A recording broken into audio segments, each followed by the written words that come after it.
Link is above. Bam. We're live again. No necesito más Brian, amigo, por favor. Ah.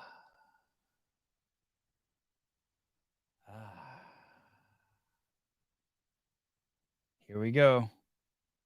Where? I don't see it. No shit. You don't see it here. Copy. Paste. Bam. Now?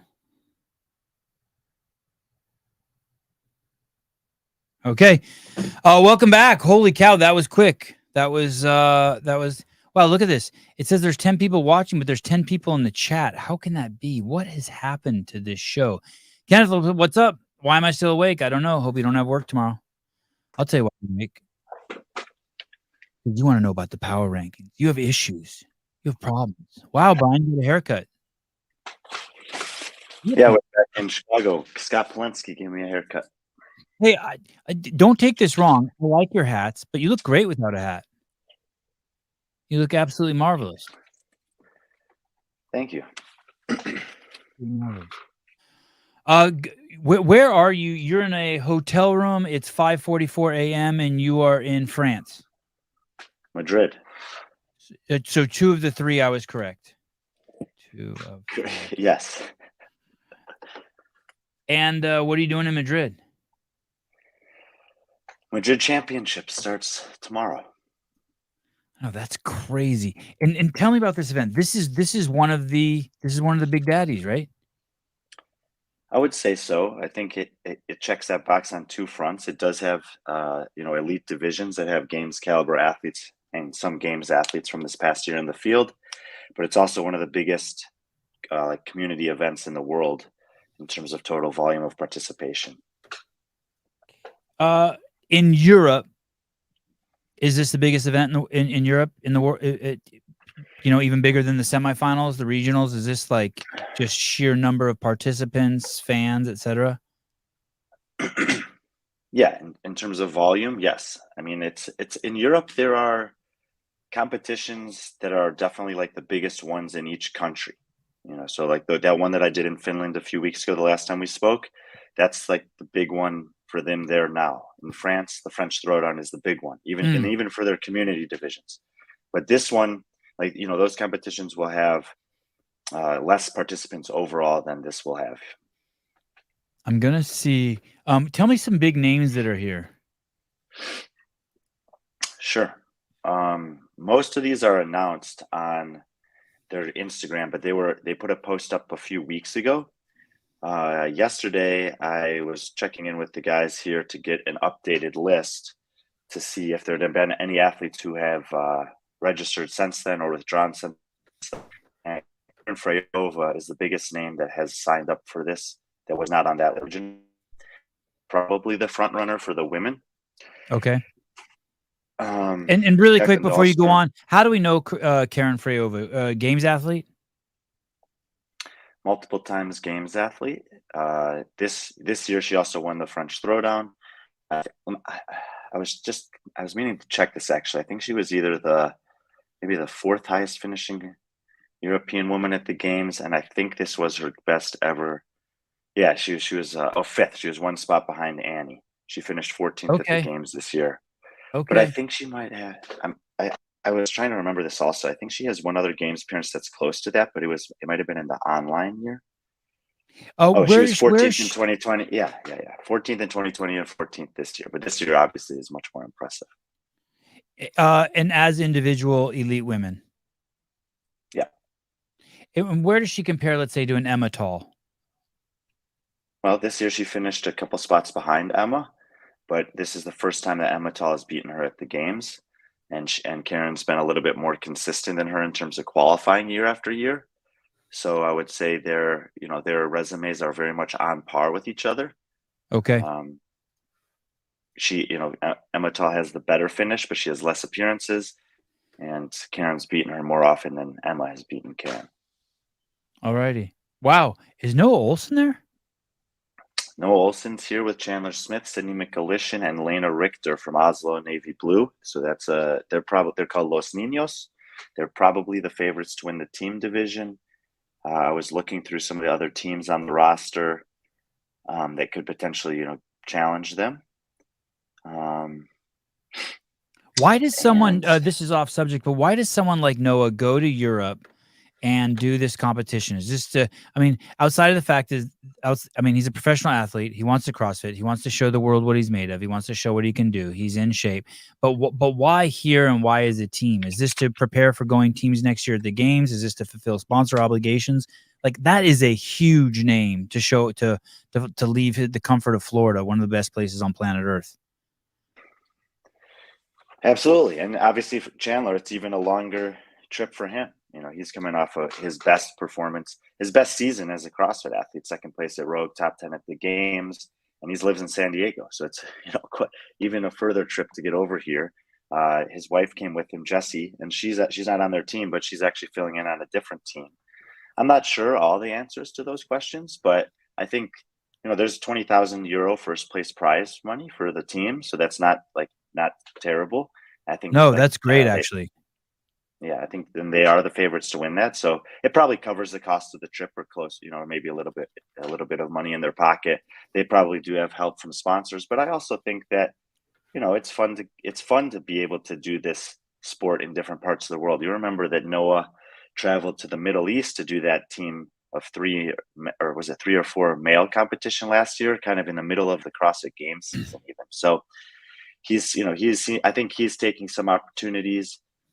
Similarly to we saw Brent Fikowski go to LFIT last fall and dominate the competition there, but just to have the chance to compete in Egypt and a unique place to be able to do this while you still can. Noah still seems young when you hang out with him, but he's 10 years deep in the sport, and obviously, to maintain the level of fitness that's required, like that takes a toll on the body. So he may be thinking, take opportunities like this while I have him. What was the team prize money for the CrossFit Games? I'm not super well versed in that. It's a lot. It's at least $100,000, I think. No shit. Are you serious? I think so. Oh, wow. CrossFit Games team comp prize. Wow. Second place to fifth place teams at the games will receive 5,000 each, more than last 75,000. Wow, I had no idea it was that much. Yeah. Wow. Oh, while the team champion once again will earn 100,000. No, shit. Sorry, I'm wrong. Oh, I was right. Okay. Yeah, you were right. Wow. I had no idea. Seriously, the reason why I asked is I thought it would be less than 20,000. I had no idea that was like, I still thought that was just a Podunk affiliate comp. All right. No. I mean, I think the games team and the title sponsors or whoever's involved in creating the prize purse are doing a pretty good job with what they have and where the sport's at right now to make at least the top prizes in those divisions pretty good.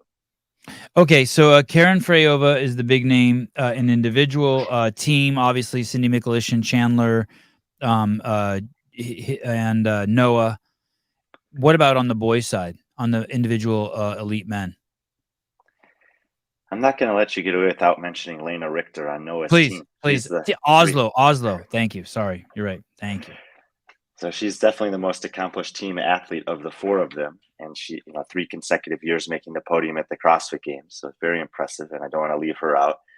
I just want to, before we go to the men, the interesting thing is Karen's the only female in the field, I believe, who was at the games this year, at least as an individual. But the other 4 women who have, maybe looking at a chance to win here. Actually, excuse me, Victoria Campos is in this field. And she competed at the games also. Mayhem athlete. Note, I'm very curious to see how she does here, because if I'm not mistaken, and I don't spend a lot of time looking at this stuff, but someone told me that she's 13th on the worldwide rankings. So she should be winning this competition easily, right? The worldwide rankings are the CrossFit rankings. Yes.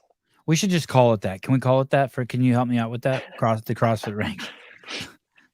The CrossFit LLC rankings. And Yeah, basically what you're saying is those rankings needed basically a different name because they're not really a rankings of who's the best. They're rankings. They offer a function, they but offer a function within a formula that we know to be flawed. it's not who's the best. It's not a ranking for who's the best. Here's the thing. Okay. CrossFit needs to, in my opinion, publicly communicate what their intent is, not just with the CrossFit Games, but also with the worldwide rankings. It probably does rank the number one fittest person based on a 2-year picture of competition. And after that, I don't know. The CrossFit Games have always claimed to find the fittest person on earth. And after that, I don't know. That has been their claim. So within that context, maybe, but it doesn't take into account a lot of things that a different system potentially could. I haven't put out the rankings for 2024 yet because I'm learning a lot on this trip. So I want to do it after this trip.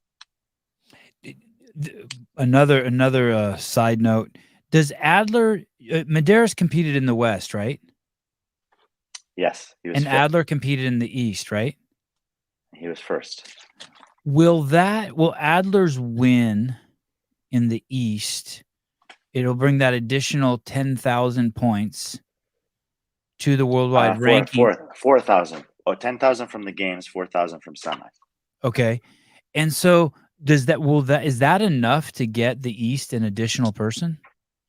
Do we know yet? Oh, I don't. That's kind of a rhetorical no. question. I don't expect you to have the answer for that, but that is the implication that there could be some significant movement there. Or by significant, one would be significant if it added one, right? In that system, yeah, adding just one is quite difficult to do. I think that there's going to be an overhaul of the system and the distribution method, at least based on what Eubanks has said in the past. He hasn't spoken publicly in a while. Already? We just started that one. But he has said that there's room for improvement and refinement. Okay. We know that that's true. Okay. And so, I mean, if you know that there's room to improve and there are methods that have been put out there and people who have expressed interest in contributing to that, why wouldn't you try to make it better? Okay. I'm with you. Okay. So make it better. Maybe not an overhaul, but some improvements. Yeah. Okay. Fair enough. Better work. I thought you were going to be so proud of me, and then you had to point out Lena Richter, and deservedly so. I thought you were going to be like, "Good job, Sevan." I thought you were smiling because you were like, "Good job, you're doing good here." Can we move to the gentlemen? Who are the guys? The guys is probably the more fascinating one. It's very difficult to pick a favorite. I would say Jona Koski, Lazar Jukic, Travis Mayer, Uldis Upanex are probably the top 4 guys. But there are some others, Yorgos Kervis, Adrian Moonweiler, Luka Jukic, that will be looking to kind of make a statement maybe. I mean, Travis Mayer obviously also, but he didn't miss the games for lack of trying this year. He just wasn't, he needed to take some time to get healthy. I think Travis will be eager to show that I can still compete with some of the top 10 guys in the world, which Lazar and Jona both were this year. But those other guys that didn't make it out of Europe, I think will, and generally do better in these style of competitions. I think we'll have something to say as well. And if you remember from last year, Aniola Kai took second in this event. He's not competing as an individual this year, but it's certainly possible for someone who hasn't had the tremendous success at the CrossFit Games to do well in a competition like this. Why are there so many big name men there? This is huge. Jona Koski, Lazar Jukic, Uldis, Travis, Moonweiler, Luka. This is kind of crazy. This is as good as a semifinal. No, not anymore. No? No, not with the way that it was developed this year. I think maybe last year, the previous year, it could have been as good as like one of the 2, European semifinals. But you don't think these are all pipe? These are big names. These are all games athletes. I mean, I'm going to even throw it. They are right. But this year's, because of the way that it was designed, you had 15 games athletes in the field at the European Championships or European semifinals. So this is probably, I would say, half of that, but the prize money for winning is 6 times as much as the semifinal. Oh, and what is the prize money here for individual? 30,000 for first, 15,000 for second, 6,000 for third, which is still more than the European semifinal winner earned. Wow. Okay. All right. Yeah, I like these names. That's going to be tough to pick. For sure, Oldest, Travis, and Lazar and Janikowski are going to be like wanting to win this for a variety of reasons, and it is going to be interesting. Is Travis Mayer completely healthy? I think so. I talked to him at the CrossFit Games. It was nice to talk to him. It was interesting to get his perspective. Jacqueline Dahlstrom is here also. She'll definitely be a challenger to Karen Frey. But both Jacqueline and Travis are athletes that I saw in Madison and spoke to them, and they said it was difficult to be there without being competing. And they were wanting to be out there, but they also said it was motivating. And Travis in particular said, "I'm not done yet, and I got some stuff left to prove, and I'm going to be on, trying to compete this off season. So you'll see me out there." And sure enough, here he is. How does Jacqueline Dahlstrom look? Does she look amazing? Haven't seen her yet, but yeah, I mean, I think she's still in very top form. Annika Greer is here. Annika Greer has been she was so close to making it this year to the games. I don't think she was impressed with herself, or thinks maybe she could have done better at Rogue last year. So I think, again, she's got a lot that she'll want to prove. I think that she's gonna come in top form as well. So I don't think it's gonna be a runaway for Karen Frey. I do think she's the favorite. But these games caliber athletes that didn't make the games this year, Turi Helgadottir being another one, Elena Caratala from Spain. I think all of them are going to come in off of probably a pretty good training session this summer, knowing this is one of the biggest prize purses available in terms of the top prize or second place prize. I mean, Karen Frey won the French Throwdown in June, and winning that was less money than it is for taking second place here. So, there's a lot of money on the line. It's a big earning opportunity and a big chance for some of these, especially European athletes who didn't make the games, like Yorgos Gervais. He didn't make it this year after making it the last 2 years. You probably want to send a message too. So he's a former French Throwdown winner. Freyova did June, then the games, and now this. Yeah, it's going hard, right? Yeah, definitely. Damn. Do you have a pick for out of these boys as a winner? Well, the workouts are all announced already, except for one, the final. And I think that it's going to make for quite a compelling competition. I was actually looking at them. I can't remember if I was doing it with Tyler or John or JR, but I was having a conversation with one of them over the last couple of weeks after they were announced. Because obviously Tyler Watkins is pumping up Travis Mayer to, we'll see if it's an appropriate level or not. I think probably not for what he's saying, but it's great anyway.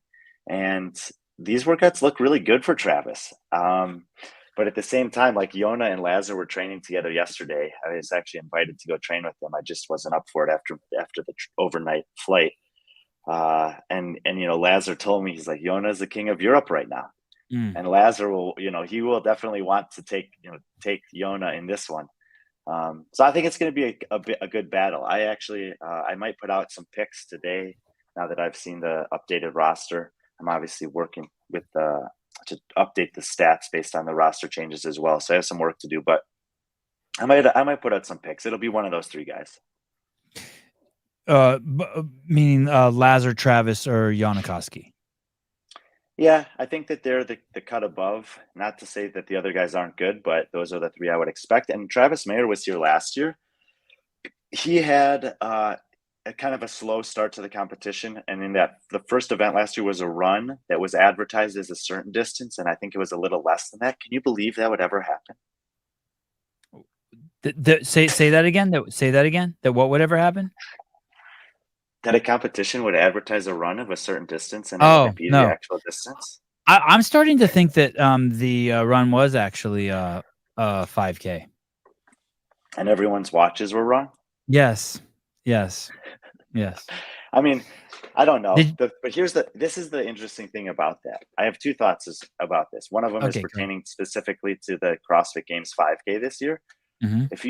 If you've studied the history of the CrossFit Games, and by studying the history of CrossFit Games, the easiest way to do that is just to go listen to Bill and Chase as they've evaluated the programming year after year over the last couple of years.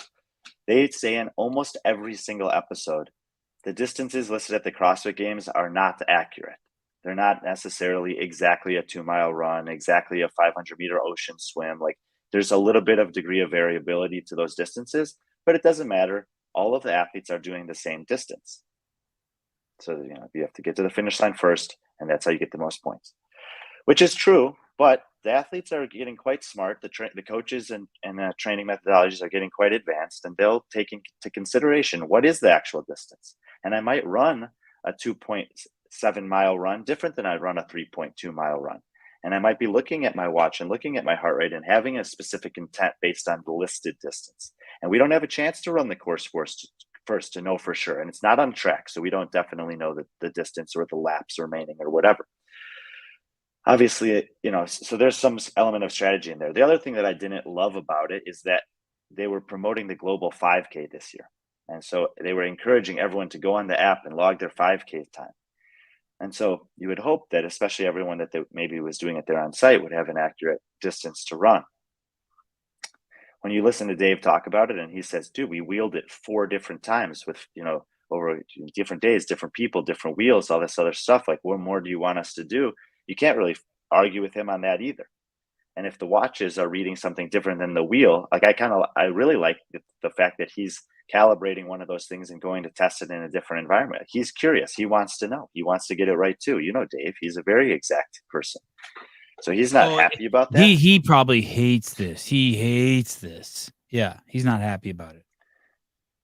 No, but he also is like, but I was there. Like, I told the guys, measure it again, make sure it's right. And so after the fact, to then have many athletes show the data, the screenshots of their watches that shows, by the way, not exactly the same distance every time. Each one of those things is a little bit different as well.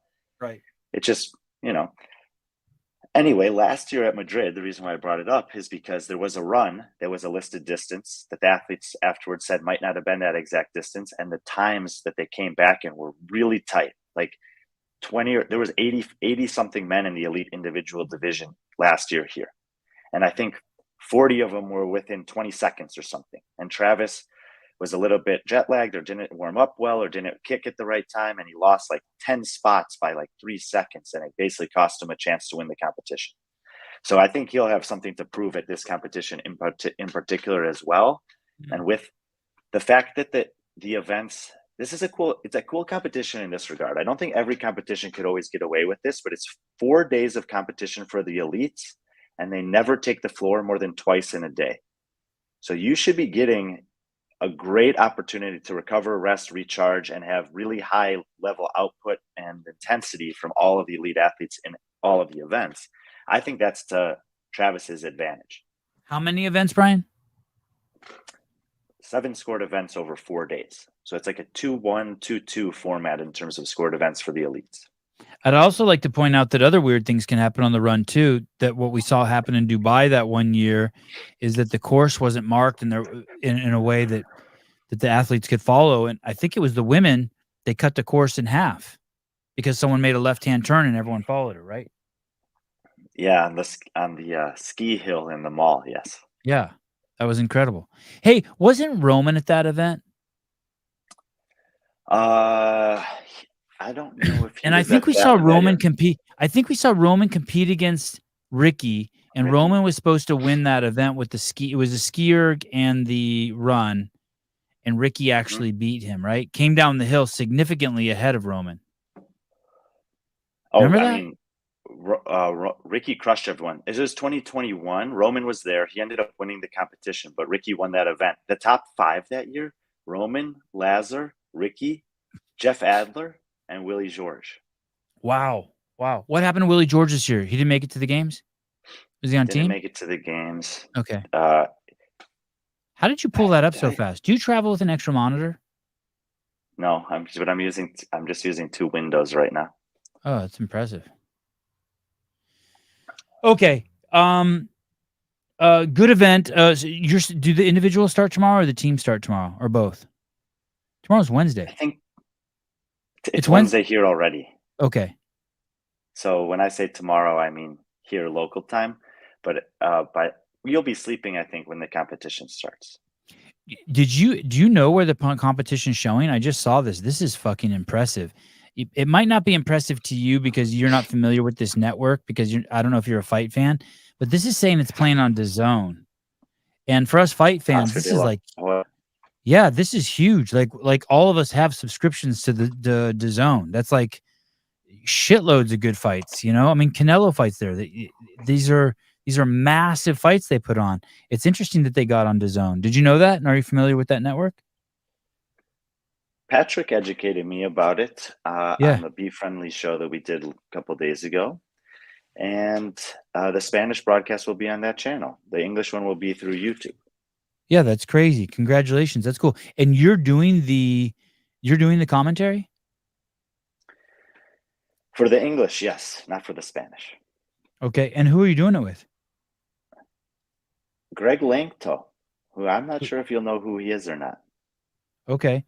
So I just want to review where you've been. So you did Finland, and then you did the Teen Pit, and now you're doing Madrid.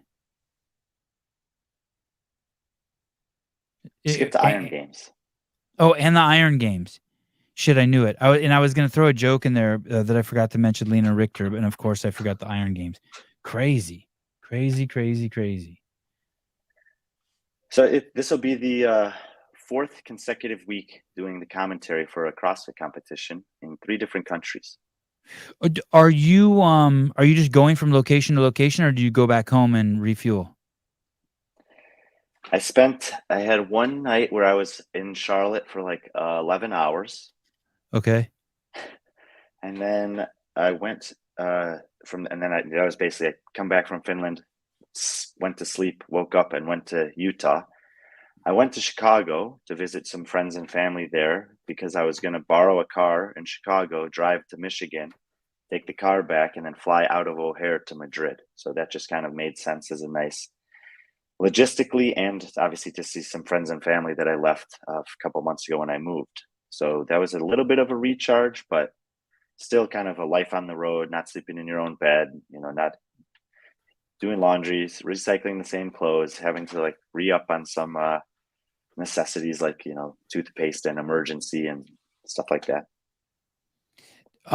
So you've been on the road, and now going back to where they're broadcasting, I don't see the show scheduled. Maybe I'm on the wrong YouTube station. I will learn more about this today. We're having a meeting about this today, this afternoon, with Hannu, my friend from Finland, who brought me there for the Finland competition. He's working as a production manager for the broadcast for this competition. Actually, the organizer of this competition, Alfonso Chamorro, invited us both to be part of it in Berlin at the semifinal in June. Shit. So that's cool. Be down here today, meetings this afternoon about that. So have more information at that point. Okay, so nothing. So for you today, it's Wednesday. It's 6 a.m., 6:10 a.m. You're in Madrid, and there's nothing for you today. Today, you're just getting your bearings straight, trying to get over your jet lag and get prepped for tomorrow, Thursday, and that's when you'll actually start the broadcast. Correct. Okay. Shifting gears here. We had Roman Khrennikov on today. Did you see the post Roman made today regarding his feelings? I think that's almost a quote from him. His feelings regarding what happened between him and Adler. I did see the post. I did not see the show that you did with him. I was sleeping. So in a nutshell, he basically said that he made this post because it's been brought to his attention that Adler's been speaking about it on podcasts, and that he's not upset with Adler, and Adler's his friend, and he sees him as his competitor. And it's not like him and Medeiros have never said a word to each other, but him and Adler have talked, and everything's cool. They talked prior to the games, not since the games. And he's been staying low for the last 2 months, or however long it's been since the game, spending time with his family and licking his wounds. And that basically it's been brought to his attention that Adler's been talking, and he just wanted to express his opinion, no hard feelings, but that he doesn't think that this is a sportsmanlike conduct. But he's not mad. He's just saying, hey, if Adler's going to talk about it, then I'll talk about it too. And it's not his opinion is that this shouldn't be sportsmanlike contact. And then he also alluded to the fact that, like, hey, I couldn't fucking throat punch the guy because I'm fucking visiting from a foreign country and I got to watch my P's and Q's. With a little hyperbole, but that's basically what he said. I think that's a summation. If anyone thinks I'm took an hour and 50 minutes to get that, if anyone thinks I'm wrong about that, let me know. There were a couple weird things. Rosa said that she got some weird texts from Caroline during the games or just prior to the games. It was hard to tell exactly. It looked like just the only time Adler touched him is when he was trying to get the crowd up and going, and he touched Roman during those times but Roman said that he shouldn't do, he should have had the situational awareness to know, like, hey, I'm too close to you to do this, and then maybe it was just an excuse to hit Roman. But either way, it's fine. I don't have a strong opinion on. I like that the whole thing's transpiring and we get to talk about it as a community. I'm cool with it all, but I also like trash talking. But I'm curious, do you have any insights on the actual incident? We'll start there, and then we'll follow up after you ask about talk to me about what your insights are on the actual incident at the games, what you think about it playing out in the community. Okay, go ahead. What do you know? Do you have any insights about the incident as it occurred at the games between Roman and Adler? Is there there's a specific incident that's being like focused in on, or just the overall? The primary the primary incident is during the run. Adler was chirping him and basically telling him run faster, run faster, run faster. And then Roman was like, hey, dude, what are you doing? And wanting some space. Roman felt like he was too close to him. So finally Roman slowed down and let him pass. But that also Adler went like this to get the crowd excited and hit Roman, and he didn't like it. And that's the incident. And it sounds like Roman at the event also reported this to the CrossFit Game staff, and Adler was chirping him in Russian, which made Roman think, okay, this is part of this guy's tactic, which we know it is, because Adler's since come out and said, hey, yeah, you know what I mean? Like I was working all the angles, and and the popular talk on the internet is that it's very interesting. It's like, hey, it's perfectly okay for Adler to talk shit, but there seems to be little tolerance for Roman to be like, it's not cool to talk shit. But the truth is that's kind of that's cool too. They're both cool. Like, it's cool to say don't talk shit, and it's cool to talk shit. Or like, you can do both, I think. In my world. Adrian Conway's comment? I did, and I even like that. Even Adrian's was the only. The problem is I didn't like everyone piling on, but I did like Adrian's comment. Like well over 1,000 comments on there. So yeah, I didn't. I liked if Adrian's comment wouldn't have been in there with, like, I felt like it was a melee of just like people not being cool to Roman. Here's another thing. All you motherfuckers were on the Roman bandwagon, and now he doesn't fit in your box, and so you're like throwing shit at him. It's like, dude. And he did put it in context too. First of all, remember, people were cheering Roman, and grown men were crying in the stands. And there's never been an event like that at the CrossFit Games. This may have even surpassed the Rebecca Fuselier thing. Not maybe, it did. And this easily surpassed the Julie Foucher thing, walking on her hands. This was crazy. This surpassed Rich Froning falling off the rope. This was nuts. And so you got to put that in context. And then he's also visiting from a war-torn country. He's away from his family. He can't fucking go back for political reasons. I mean, where's the little bit of the, like, it's just like, don't be a pussy. Like, I agree with Adler should be able to talk all the shit he wants. I like that. But there's like, let's put this thing in a little bit of fucking context. You know what I mean? I think. Your thoughts. Well, first I want to hear about what you think, what you know about the incident. I know you have some insights about, by the incident, let's just say the relationship as it evolved between Roman and Adler at the CrossFit Games. Mr. Friend, well, from Be Friendly Fitness. At the games, I unlike you, I spent no time in the athlete warm-up area. All of the time that I'm spending at the CrossFit Games is preparing for each event with the broadcast team, and then we go to the field of play to do our jobs and broadcast the event. So at the games themselves, I have very little opportunity to see anything from the athletes other than what they do on the field of play. But I do have an opportunity to talk to a lot of different people there. And I have been hearing from, I don't know, maybe a half dozen different people that would range from athlete to coach to manager to media personalities that were in the athlete warm-up areas before and after events. And basically my takeaway was kind of what you said is that, Adler sees Roman as one of his biggest competitors and threats, and he's trying to get in his head, and that he's intentionally sitting on the rower next to him. He's intentionally taking the C2 bike next to him after an event. He's making a comment about, hey, I thought you were good at that. How come I beat you? Hey, I thought you were supposed to be the guy who was the best at this thing. What happened? Hey, you're going to give me this one too? Like these types of remarks. And I didn't think too much of it. I was like, the athletes, like I have had opportunities to be in the back in the athlete warm-up areas before. And so I've had like some integration with that, and their athletes all have different approaches. Some of them like to be on their own. Some of them have their friends that they'll go and hang out with. Some of them will spend time with their coaches. Sometimes their coaches are significant others, so they're just like kind of weirdly doing this romance thing in the corner. Some of them are taking naps. I mean, you've been back there, like yeah. Car Saunders showed up at the games in Love. Do you remember that? That was fucking amazing. So to me, it's like in the warm-up area, whatever, it's like it's to each their own. But I also, like, for me, it's like I probably wouldn't. I don't know. And I'm not trying to win the CrossFit Games. Like, I don't love it. I guess I didn't like hearing that about Adler, but it didn't feel like he was doing anything that was crazy inappropriate. And then I just like kind of forgot about it, and then when Roman put that post up, I was kind of surprised because I was like, like I knew he was upset about it, but I didn't know that he would make a post about it.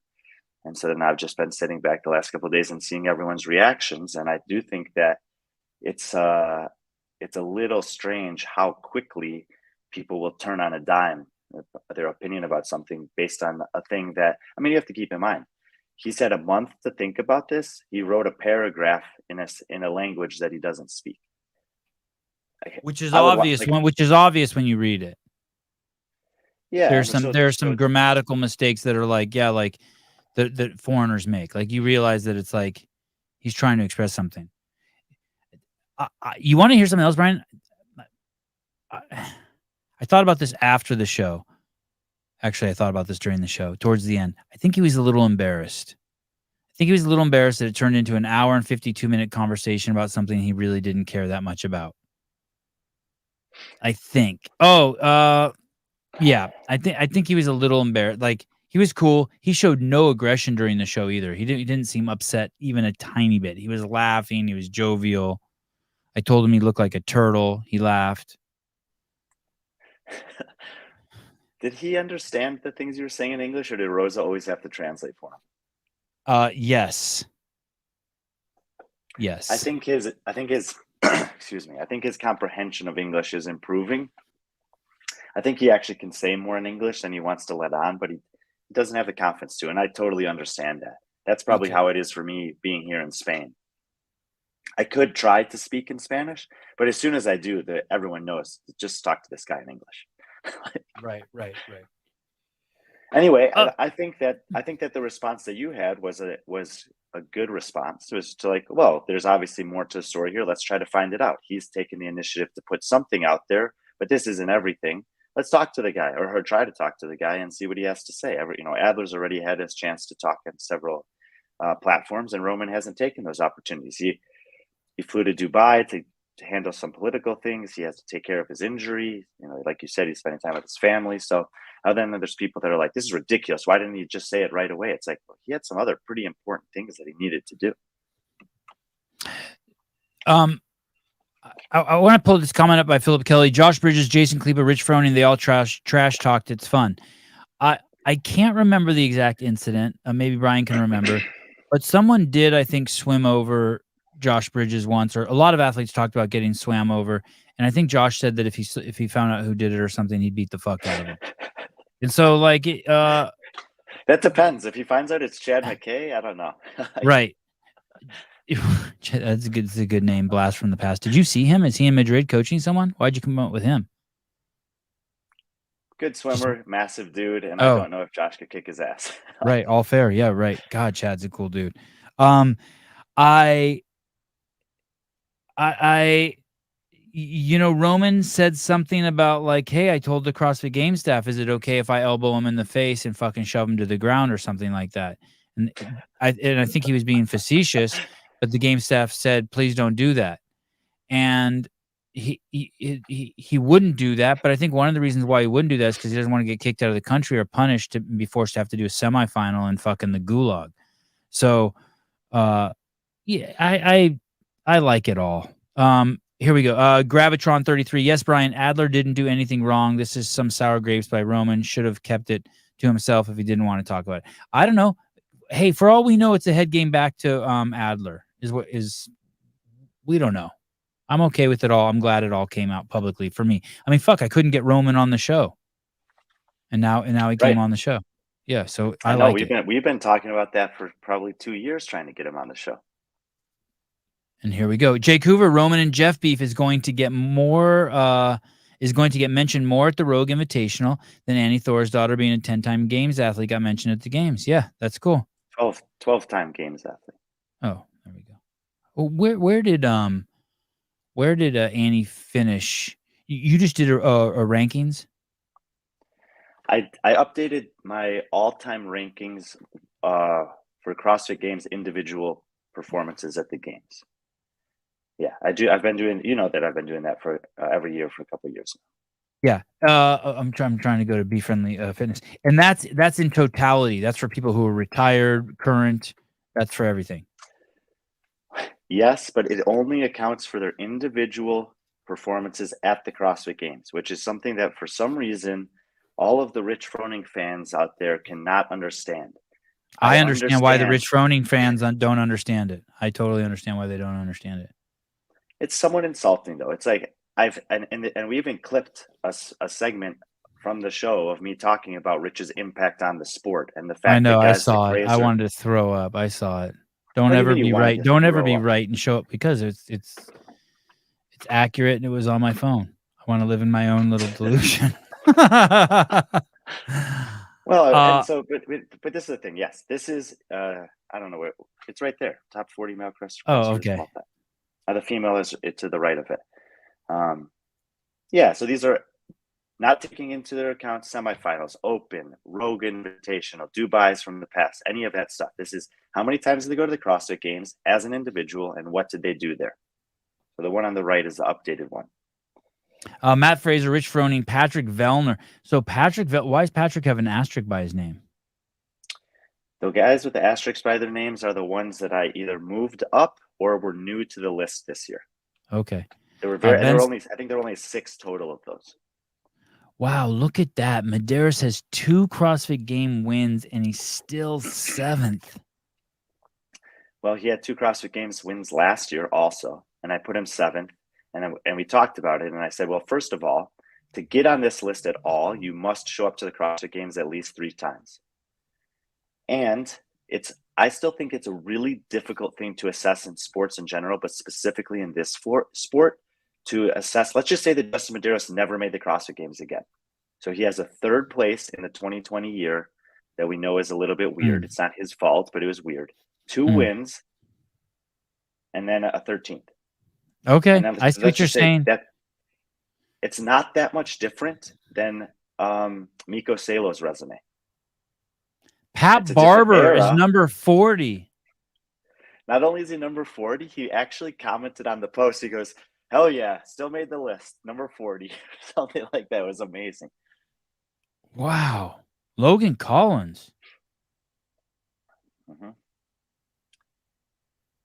Yeah, for me, this is a fun thing to do. I'm not consulting with anyone else on it. Obviously, people have their own opinions, but it is, I think, really not a cool thing for people who might be new to this sport to look and say, like, who the heck is this guy?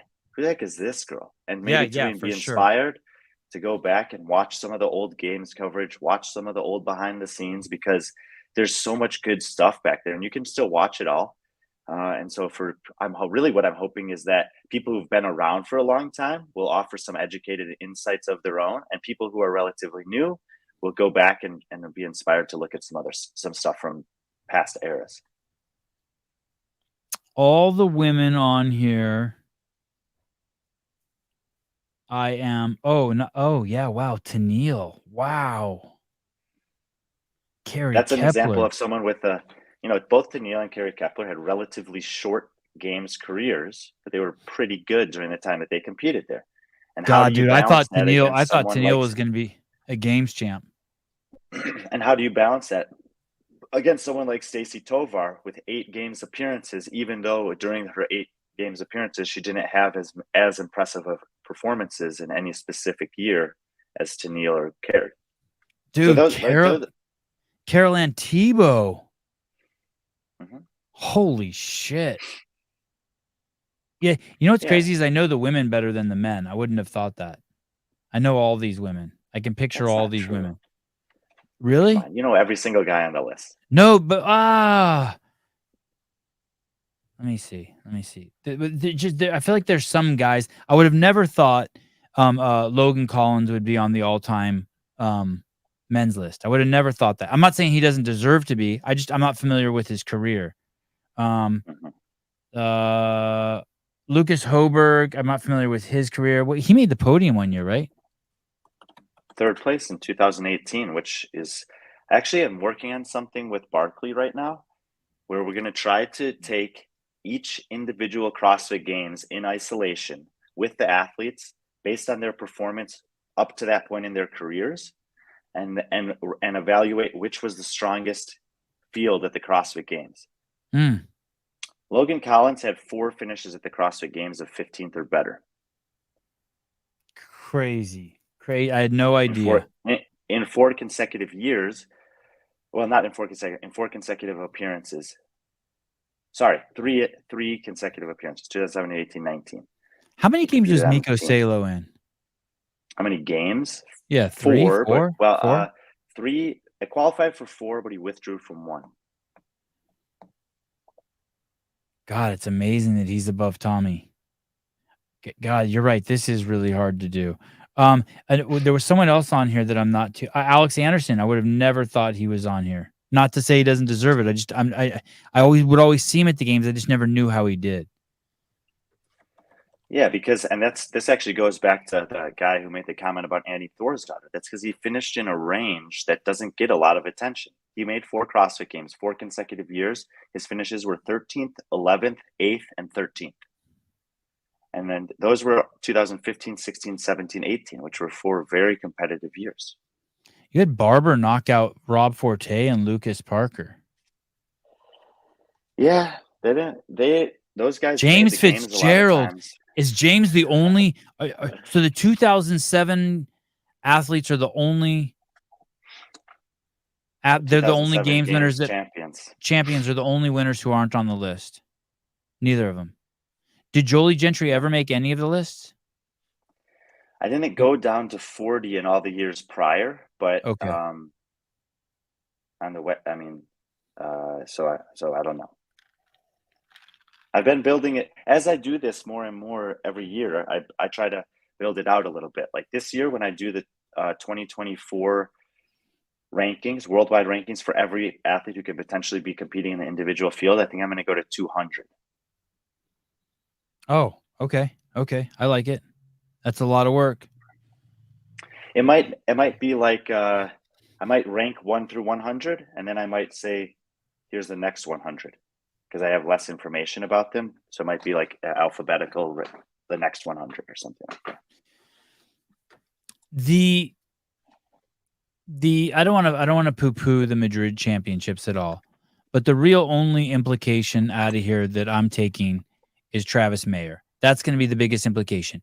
Meaning this: if Janikowski wins, we still have fucking 8 months before the CrossFit Games happens again. We're not sure if he's going to be able to sustain it. If it was a fluke, if he won, what we want to see is Travis Mayer okay? Is he too old? Does he still have the competitive edge? Can he still hang? Like, right? That's the big story at the Madrid championships this year. Where's Travis Mayer going to land? Would you say the biggest implication? It's so far, and obviously with the presupposition that the games is the crown jewel, but it's all the way around on the other side of the track still. And like you said, this is a community event. Go ahead. Yeah, I mean that's. I'm sure for many people, the Travis Mayer is of extreme interest here. For me, there's a lot of things that I'm pretty curious about.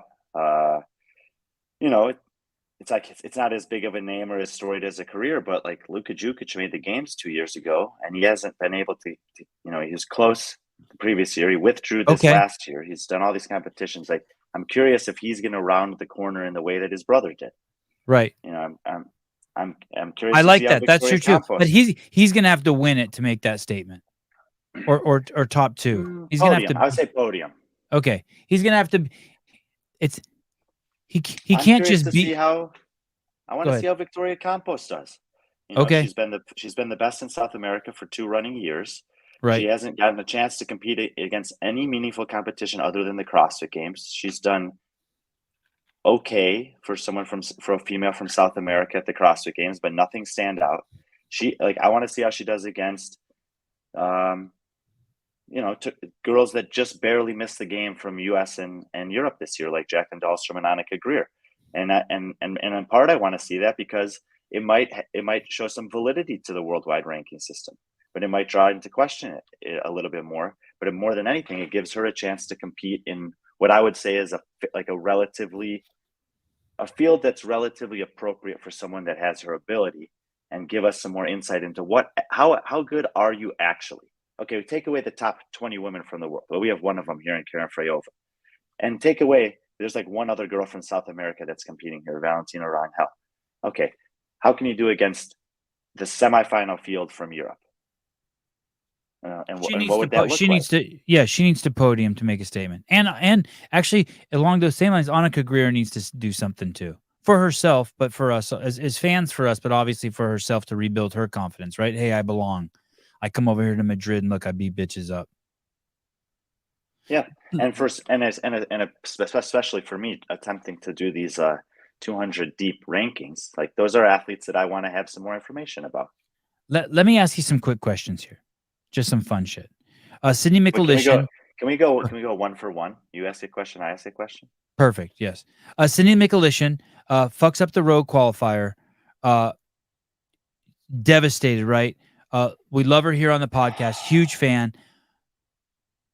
Wouldn't it have been great to see her at fucking Madrid instead? Because she probably didn't go to Madrid because she's going to Rogue. But wouldn't it have been great to see her go to Rogue and fuck some shit up? I mean, to Madrid and fuck some shit up. And when you see that, aren't you like, damn? I mean, you can't know in hindsight that she was going to fuck up some sort of tape measurement, but like that is someone I'd like to see go there and go up against Karen Freyova and Victoria Campos and Annika Greer. But too late, right? She can't go. She can't get on a plane and go now, right? She's here. She's competing on a team with Noah Olson and Chandler Smith and Lena Richter. Oh, shit. Good listening skills, Sevan. Okay. All right. Okay, so she was going to do both anyway. Can she pivot and do individual? Here. No, she can't do that because that'll let her team down. Okay. Next name, Hannah Black. Any sign of her at Madrid? It's my turn to ask a question. Oh, sorry. Okay, go ahead. Did Tommy Marquez dye his hair? He did. I watched the Tonto. Tonto dyed his hair. I watched the Talking Elite Fitness podcast today with the Lone Ranger and Tonto. He did dye his hair. He looks good with it. He kept his hat on the whole time. He was in Marston Sawyer's bedroom. That was weird. Great show by them. I've opened up YouTube before I called you this morning, and I saw thumbnail for the Roman show, thumbnail for their show, and I was like, did he dye his hair? Okay, yeah, he kept his hat on. I watched the show. It's a good show. It's funny you bring that up because I once again they mentioned that Roman was doing an interview tonight, but they couldn't say what show it was on. I'm like, what is wrong with you guys? Anyway, Hannah Black, any big name, made a big name for herself by winning a lift at the semifinal, right? Fill me up. And when can we see her compete again? And is she in Madrid? She's not in Madrid. Big name. I mean, she won a one rep max lifting event in the semifinal. Yeah, that's stuck in my head. I'm seeing her. She's the new Danny Spiegel. Okay, well, I hope that we see her show up at an off-season competition. So far, I haven't seen her on the Rogue leaderboard. She's not here in Madrid. I haven't seen her announce any invites to Dubai, which is the only way to get there this year. So that leaves Wodapalooza. Okay. Okay. Fair enough. Hopefully we see her there. What about this girl that I liked something I think she'll Carl's. need to qualify for Wodapalooza. The qualifiers start in 8 days or something like that. Oh So yeah. hopefully she signs up for it. Do you want to let's do a show together where we pump up the qualifier. When can we do that? When do you finish this Madrid thing? Let's do a show and pump that fucking thing up. Let's have Dylan on or something. Dylan is difficult to get on, but we can invite him. Okay. And, she's doing Crash. She's doing Crash. Hannah Black's doing Crash. All right. That's perfect. That's a great competition for her to do. Actually, that will be a really good. I will not do the top 200 rankings prior to Crash either, because there's a lot of very relevant athletes in the like 50 to 100 range that are competing there that are looking to take that next step forward. Can we get Michelle Basnet on? I hope so. She was great. I really liked her. I had fun with her on the show. She's cool. I'm not just saying. Invited her back? No, but I actually like enjoyed her. Like there's guests I like I vibed with her. We were cruising. Who's the girl I like? Brian Carlson. Is it a Hannah Carlson also? Yes, Hannah Carlson. Very impressive. Where's she at? When can I see her? Is she in Madrid? Can I see her compete again? I think she was supposed to compete here and had an injury, and so she won't be. It was going to be, I think. I can't remember. I don't think she's competing though. I'm checking the updated roster now. I went to their leaderboard and it was last year's leaderboard. I think had points from last year still in it. Yeah, or then their qualifier will be online, but their the one for this week is not. And like, I don't think they've even announced that Karen Frey is competing, which is kind of crazy to me. Why wouldn't you announce that? Resources. It's all resources.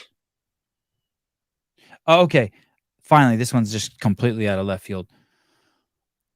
I thought it was my turn to ask a question. Okay, go ahead. I saw a teaser recently for it's very well made, actually. I appreciated the fine details of it for the behind the scenes. Oh, yes. When's the first episode coming out? I honestly don't ever know if it's coming out. Don't tell anyone. All right, wasted question, I guess. I really don't know, or else I would tell you. I have no idea. I did hear. I spoke to the guy who's putting it together. So you're just stringing it. You're just stringing everyone along, then? I'm stringing myself along. Yeah, I'm stringing you guys, myself. I want it to come out. It's not, but it's like I'm too busy doing shows with you and raising my kids, and like I've kind of just let it out to one of my buddies to put together. And he told me that he thinks episode 1 is like almost done. No, very different kind of guy than Gary. No. Okay. So we'll see. We should do a show with you, me, and Gary sometime. I'd love to do that. You have to end it with land the plane. Here's a weird one for you. Why doesn't Christine Kohlenbrander come out to this competition and just fucking destroy everyone and take the money home and bang her husband at some nice hotel in Madrid? I did see some nice hotels actually when I was driving around yesterday. That was the least interesting thing I said. I know what you're doing. You're buying time. Why? A great athlete. Why doesn't she do that? Or let me even throw out one more person. Why doesn't Kelly Baker come back? Why doesn't she got all the fitness? Why doesn't Kelly Baker show up and put her foot down and build some confidence here? Go beat up on some ladies. Great question. Both women that would be absolutely fun to see in an environment like this. So Kohlenbrander would fuck shit up, right? You would think so. I mean, but her and Kelly ended up finishing very similarly at the games, so maybe you would expect them both to do quite well. Kelly Baker, teacher, schmeacher, her fucking husband, she's the kept woman. I like Rambler. He intentionally spells every athlete's name slightly wrong. Yeah. It ain't cheap to go to Madrid. Like I said, Kelly Baker's are taking care of it. Listen. Jared Stevens can cut off a snippet of his beard and put it on eBay. Pay for that. All right. Hey, thanks for doing this. I know it's a fucked up hour for you. You're having a great hair day. You don't look like it's 5 or 6 or 6:40 in the morning. All right. I learned from the best. I took a shower before the show. Always. Good job. Are you going to work out today? Yes, absolutely. We'll work out today. And you want to know something that's kind of cool that I found out yesterday? The best disc golfer in the history of the sport is named Paul Macbeth. Paul Macbeth Right. has a foundation that puts disc golf courses in new countries around the world. He did one in Mexico. He did one in Croatia. And this year he did one in Madrid, and it's a 15-minute drive from where I'm sitting right now. And I will absolutely go and play it sometime this week. Wow, crazy. Do you have your I'm discs super with pumped you? for that. I brought 4 discs with me. I've been traveling with him everywhere. Mason Mitchell. Jesus. What about Jesus? Mason Mitchell, by the way, I'm going to the United States Disc Golf Championship competition that's in Rock Hill, South Carolina. If you want to go on Thursday, I have an extra ticket. I'll take you to the show. Does he live there? No. Oh. But he's the guy that no matter when we talk about disc golf, always listens and always says that it's basically killing him slowly. Oh, good. All right, brother. Anything else you want to add to the show? Really appreciate you coming on. You want to try to get the new Disc Golf World Championship on for an episode? When is that? Well, it just finished this past weekend. Isaac Robinson is his name. Oh, get the champ on. Yeah. Let me pull up his Instagram. Isaac Robinson, professional disc golfer. Wow. Here we go. It's like Isaac WRDG_19. Here we go. 2-time major champion. He won the Champions Cup at the start of the season, and he won the World Championships last week in Vermont. And I did not think that he would be able to win on those courses. And he bogeyed the last hole and still won by 2 shots. It was really impressive. I can't believe he only has 16,000 followers. See if we can get him. Yeah, I'm on it. I follow now. Okay. I've been talking with Ezra Aderhold, by the way, since so we had him on, the only other guy we had on. Oh, how is that? How's he doing? Dude, I had a great time on that show with you and him. He's just a good guy. It's been fun interacting with him a little bit. I said I hope to be able to meet him in South Carolina next month. Is he still living in a motorhome? I mean, he's on the road for the tour, so probably. Isaac, I'd love to have you on the podcast. Just the podcast. Okay. All right. Only 9 comments on his most recent post. Jesus. I'm supposed to put something here like, Isaac, check your DMs, please. Isaac, I'd love to have you on my podcast. Okay. You have time to do podcasts like that? Scheduled podcasts? You're too busy traveling the world. When do you come home and just chill? I get back to my house on October 2nd, and then 3 days later, I'm going to the USDGC. That's some sort of frisbee thing. It's disc golf championship, the one I just said. Yes. Oh, when is Crash Crucible? When is Crash Crucible? It's the next week. After that. Okay. Yeah. And we're doing the commentary for that, right? Right? Dude, it's going to be really good. I'm getting some new equipment. I think we're going to have a 4-camera switcher there. That's the plan. We just bought it today. We're going to run some tests on it this weekend. We found some adapters that allow people to hook Ethernet up straight to their iPhone, so there'll be no picture issues. We'll also have cameras there and computers there. I mean, so I'm feeling good. I'm feeling like a big black. I'm feeling like a big black man. I was talking with JR about it. He has one objective, but I think we can do really cool stuff that weekend. I think so too. Tell me, what anything in specific? I think there'll be a lot of. It'll be a cool environment to, provide a consistent stream for everything that's happening there for as much as we want to, but also invite in some guests that will offer a really good supplement to what we're doing. Anyone specific you're thinking? Yeah, a lot of people not Taylor Self. Hey, you know who I want to hear? I want to hear Matt Fraser's opinion on the Roman Adler thing. That would be awesome to get his opinion on that. Yeah. Yeah, just straight uncensored. I think it would be pretty crazy. Have you asked him? Yeah, I cannot confirm or deny, but I would like. I think a lot of people would really just ask him.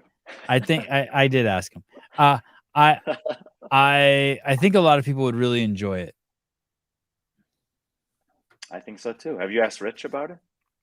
I haven't. That'll be next. I wanted to give Rich a little breathing room. Oh, I will say this though. Roman was very clear that his coaches are Rich and Facundo. He was very clear. I know there's been some chatter that people don't get coached there. Rich isn't his coach. He just works out there. He's leaving, blah, blah. Listen, this motherfucker was clear as fucking day. Like one of the few times he interrupted is to be like, yeah, Rich is my coach. So for anyone who's like trying to act like Mayhem doesn't coach people, like this guy feels like whatever he needs, he's getting it from Rich and Facundo. So I'd like to just throw that in there. Go ahead. Sorry. That's great. Yeah, I thought it was great too.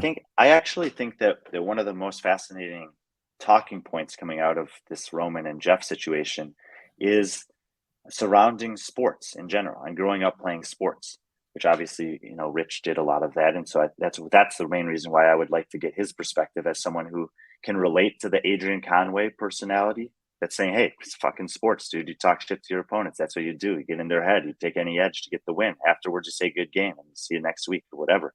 And someone who also knows Roman intimately well as a coach-athlete relationship. It might be a vulnerable topic for him, but I think that having the dichotomy of that perspective would be kind of cool.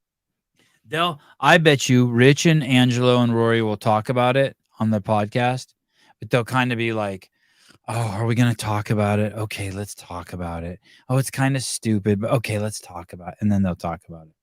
You ever watch that podcast? I've watched.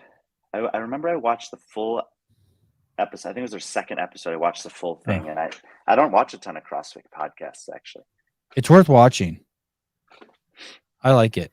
I'm actually surprised how much I like it. I like Rory and I like Rich and I like Angelo, but together they're really good. And Angelo's something else. Angelo was at the Pit Team Throwdown last weekend. Was he there with Rich? Sam DeMeester and Zoe Jones. Zoe Jones' family is, I think, maybe even owns that property. Was he coaching? No, I don't think they were. Jake Foster was there. He's a Mayhem coach, and he was coaching a young athlete there named Jacob Schaefer, but I don't think any of the others were coaching. I think that Zoe was just home visiting her family. Sam is also from that area, and Angelo and Sam have become good friends, so I think he made the trip with them. And, Angelo was one of the best teenage athletes ever to compete there. So the kind of a cool environment for him to have a presence and show up. I think I'll rephrase that. I don't like the podcast. Sorry, Rich and Angelo and Rory. I just remembered I watched a podcast maybe a couple podcasts ago where one of them alluded to like, hey, were you watching another podcast or the Sevan podcast? And Rory, like, there like someone's kind of stuck their nose in the air, like I don't watch other podcasts, or no, I wasn't watching Sevon's or something like that. Never mind. Fuck you guys. I hate you guys. I'll say this. I don't, like I said, I don't watch a lot of CrossFit podcasts, but I don't really like, I don't like the conflict like that. Like let everyone do their thing. What's the big deal? If you're talking about Roman and he's going on the Sevan podcast, say it. If there was a relevant topic and it came up on the Barbell Spin podcast, say it. Like, who cares? Yes, I agree, dude. I couldn't agree. I couldn't fucking agree more. And one of the themes of Talking Elite Fitness tonight between the Lone Ranger and Tonto is that talking shit's okay. A little sparring's okay. It's part of sports. It's part of the thing. A little chirping people, having fun. Grow some thick skin. Like, no one's saying anything mean about someone. Like, no one's accusing someone of eating babies. You know what I mean? It's just a little chirping. Just a little chirping. That escalated quickly. Well, I'm just saying no one's doing that stuff. Like in the space, the most you're saying to someone that, like, no one's saying anything bad. for the most part, there's no like character assassination. No one's like, hey, I saw that person fucking beating a guy in a wheelchair with a stick. It's not like that. It's not. It's fine. And I try to reference anyone I steal shit from, and I steal from all you people out there. Oh, by the way, speaking of stealing stuff from people, I was watching Clydesdale podcast today, also live, and it said that Sean said something about him, and I was in my garage doing some shit, and he said he's having surgery. Do you know what he's having surgery on? Is he okay? Do you mean Scott? Yeah. What did I say? Sean? Yeah, Scott Schweitzer. I do not know, but okay. If he is, then I hope that everything goes smoothly and that he's all right. All right. Yeah. Speedy recovery. Oh yeah. Wait. Good point, Patrick. Wait until Morning Chalk Up's new podcast. Yeah. All right. You know that they're merging with kettlebells and cocktails. Great. Yep. You're a good dude. All right. Love you guys. See you guys tomorrow morning. UFC fighter Blake Builder. I think he's 8-1. On tomorrow morning show, 7 a.m. Talk to you guys soon. Brian, thank you. Be Friendly Fitness. Bye-bye.